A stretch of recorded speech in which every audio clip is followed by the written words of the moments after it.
నిన్న మాజీ శాసనసభ్యులు మాజీ మంత్రివర్యులు బీఆర్ఎస్ పార్టీ జిల్లా అధ్యక్షులు మాపై ఆరోపణలు కొన్ని చేయడం జరిగింది. ఆయనకు అసలు 30 సంవత్సరాలు ఆయనంబడి ఆయన తమ్ముడు చేయండి, ఆయన అన్న చేయండి, ఆయన కొడుకులు చేయండి, అంత కష్టం మేము పడ్డాం ఆయన కోసం. కానీ ఆయన ఒక పిచ్చోని తిరిగి ఈరోజు మాట్లాడుతూ ఉన్నాడు. అంటే పదవి వేయనాక ప్రభుత్వం వేయనాక ఒక పిచ్చోడు ఎట్లా మాట్లాడుతాడో అట్లా మాట్లాడుతున్నాడు మా మీద ఆరోపణలు. అడ్డీ భోజరెడ్డి మీద, మా ఎంబడి వచ్చిన వెంకటరెడ్డి గారి మీద, అదేవిధంగా మా ఎంబడి వచ్చిన అందరి మీద, మా సర్పంచుల మీద, ఎంపీటీసీల మీద, అందరి మీద డబ్బులు తీసుకొని కంది శ్రీనివాసరెడ్డి నాయకత్వంలో పనిచేసేందుకు పోయినరని చెప్పి, కాంగ్రెస్ పార్టీలో పనిచేసేందుకు పోయినరని చెప్పి చెప్పడం అంటే ఇది దొంగ పోయి కొత్తలోనే బెదిరించినట్టు. అంటే చూడండి, అది దాంట్లో నిజాలు ఏమున్నాయి. జోగురామన్న గారు, నేను ఒకటి నిన్ను అడుగుతా ఉన్నాను, ప్రశ్నిస్తూ ఉన్నాను చూటుగా. నా పేరు పెట్టలే కానీ నిన్ను పేరు పెట్టి ప్రశ్నిస్తూ ఉన్నాను. ఈ ప్రశ్నకు రేపు జవాబు ఇవ్వాలని చెప్పి, నీ చెంచాలతో ఇయ్యద్దు, నువ్వే జవాబు ఇవ్వాలని చెప్పి రేపు నీకు దమ్ము ధైర్యం ఉంటే, ఈరోజు మేము రాజకీయాలకు వచ్చినాక మాకు ఆస్తులు ఏముండే ఆదిలాబాద్ జిల్లా ప్రజలకు తెలుసు. నీ ఆస్తులు ఏముండే ఆదిలాబాద్ జిల్లా ప్రజలకు తెలుసు. నువ్వు కానీ నీ కొడుకులు కానీ సంపాదించడానికి రాజకీయంకి వచ్చినావు. నువ్వు మా గురించి మాట్లాడే హక్కులు, నీకు నైతిక విలువలు ఉన్నాయని చెప్పి, నైతిక విలువలు లేని రాజకీయ నాయకుడు నువ్వు. 30 సంవత్సరాల నుండి ఒక మిత్రునిగా పనిచేసిన, తమ్మునిగా పనిచేసిన, నా మంచితనం గుర్తు, నా సంగతి గుర్తు నీకు. నా గురించి మాట్లాడినప్పుడు నా ఈపును చూసుకోమన్నావు, నీ ఈపును చూసుకొని కొంచెం మాట్లాడుకోపారి. పదవి లేక ఈ 20 రోజుల్లో నువ్వు పిచ్చొని తిరిగినవా? ఈ రోజు నీ చరిత్ర, రీమ్స్లో ఉన్న నిరుపేద ఉద్యోగులను వదలలే నీ కొడుకు, ఒక తహసీల్దార్ని వదలలే, తహసీల్దార్ నుంచి ఆర్డీఓ దాకా వదలలే డబ్బుల కొరకు నీ కొడుకు, ఎస్ఐ నుంచి డిఎస్పీ దాకా వదలలే నీ కొడుకు డబ్బుల కోసం. ఈ రోజు నీ కొడుకు వసూలు రాజా, నువ్వు వసూలు రాజా పేరు తెచ్చుకున్నావు. అందుకే ముఖ్యమంత్రి కేసీఆర్ గారు నేను భూమి కొట్టడం జరిగింది. ఒక మార్కెట్ కమిటీ రాజానికి కావాలన్నప్పుడు నీ చిన్న కొడుకు 1,20,00,000 వచ్చిన తర్వాతనే, నీ కుటుంబ సభ్యులకు డబ్బులు వచ్చిన తర్వాతనే నువ్వు ఆయనకు మార్కెట్ కమిటీ చైర్మన్ ఇవ్వడం జరిగింది. ఈ రోజు నిన్ను ఈ స్థాయికి తెచ్చింది.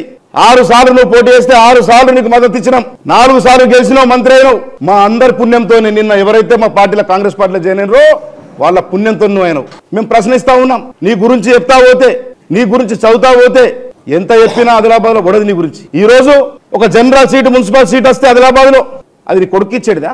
అంటే నీకు పదవి కావాలా, నీ కొడుకు పదవి కావాలా? అటువంటి వ్యక్తి నువ్వు, నీ స్వార్థపరునివి. అంటే నువ్వేమో అసెంబ్లీ దగ్గర దోసుకుంటావు, నీ కొడుకేమో టౌన్ లో దోసుకుంటాడని చెప్పి ఈ రోజు నీకు జవాబు అడుగుతా ఉన్నాం.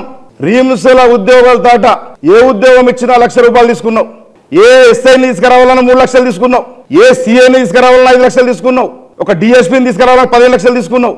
ఈరోజు ఒక తహసీల్దార్ని తీసుకురావాలంటే 3 లక్షలు, ఒక ఆర్డీఓని తీసుకోవాలంటే 5 లక్షలు. ఇక ఫారెస్ట్ మంత్రి ఉన్నప్పుడైతే ఈ రాష్ట్రాన్ని దోసుకుంటే వసూలు రాజాగా చెప్పి నేను పక్కకు పెట్టడం జరిగింది. ఇటువంటి చిల్లర రాజకీయాలు డబ్బుల కోసం చేసిన వ్యక్తి మీరు. చేతు గుర్తు ఎమ్మెల్యేలని, కారు గుర్తు ప్రభుత్వం ఉన్నప్పుడు బజార్ల మేకల్ని, గొర్రెల్ని, కోళ్ళని అంగల్లో, అదేవిధంగా రైతు బజార్లో టమాటాలు ఉన్నట్టు ఉన్నారు మీరు మాకు రాజీనామా చెప్తారా? గుర్తు మీద, చేతు గుర్తు మీద పెరిచిన ఎమ్మెల్యేలని రాజీనామా విషయం మీకు ఆనాడు ఉందా? రాజీనామా మీరు చేయించారు ఆనాడు, మమ్మల్ని రాజీనామా ఏమంటారు? నీకు అసలు సహకార బయల గురించి గుర్తా? సహకార చట్టంలో గుర్తులు ఉంటాయా? సర్పంచులకు గుర్తులు ఉంటాయా? సహకార చట్టానికి గుర్తులు ఉంటాయా? కేవలం రైతులు ఎన్నుకున్న పదవిది. నీకు కొంచెమన్న బుద్ధి ఉండి మాట్లాడు. పిచ్చి లేచిన తీరు, పదవి అంటే పిచ్చని తీరు మాట్లాడుతూ ఉన్నావు. కేవలం ప్రజల వైపు పోకుండా నీ కొడుకులు కానీ నువ్వు కానీ డబ్బులు, పార్టీ నుంచి వచ్చిన డబ్బుల్ని మేము ఎట్లా ఐదలా పంపించాలా, మేము ఎట్లా మా ఇండ్లలో పెట్టుకోవాలా, గది ఆలోచించి ఓడిపోయినావు. కానీ వచ్చిన డబ్బుని ఖర్చు పెట్టక ఓడిపోయినావు. కానీ ఇజల్ అది మేము ఓడిపోయినాక నీ పార్టీని వదిలితే ఈరోజు అంటే డబ్బుల గురించి మాట్లాడితే ఇజల్ 500-600 కోట్ల ఆస్తి ఎట్లయింది? ఒక్క పారి నేను హైదరాబాద్లో ఇవాళ 500-600 కోట్లు నీకు ఆస్తి ఉంది. ఏ రూపంగా సంపాదించను నువ్వు? మాకు అది ఆదిలాబాద్ ప్రజలకు జవాబు చెప్పాలా. రేపు నీ యొక్క దీపావళి కష్టం నువ్వు చెప్పు. రేపు నీ చెంచాలతో మాట్లాడేకు.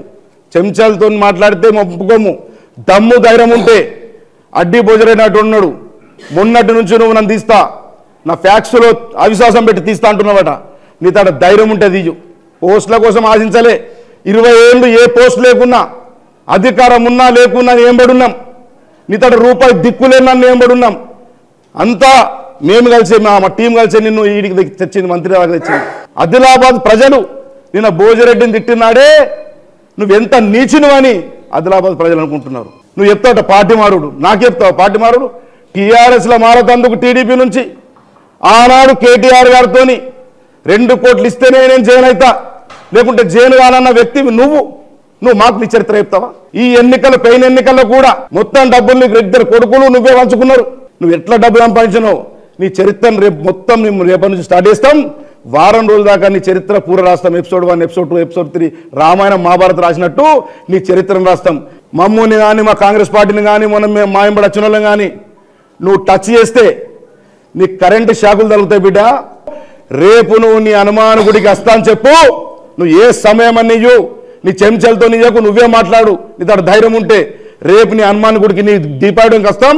నీ దీపావళినే ప్రమాణం చేస్తాం. ₹1 కంది శ్రీనివాస్ రెడ్డి తోట తీసుకుంటే ఆ భగవంతుని ముంగర ప్రమాణం చేస్తాం. నువ్వు మా మీద ఆరోపణలు తెచ్చినావు. ఆ ఆరోపణలు ఎవరు చెప్పిండ్రు, ఎక్కడికి వెళ్ళి వచ్చింది, నువ్వు నిరూపణ చేయకుంటే ఇంత నిన్ను ఆదిలాబాద్ కాన్సెన్స్లో తిరగనియం బిడ్డ అని చెప్పి నీ సంగతి చూసుకుంటాం బిడ్డ అని చెప్పి ఈ సందర్భంగా తెలియజేస్తా ఉన్నా.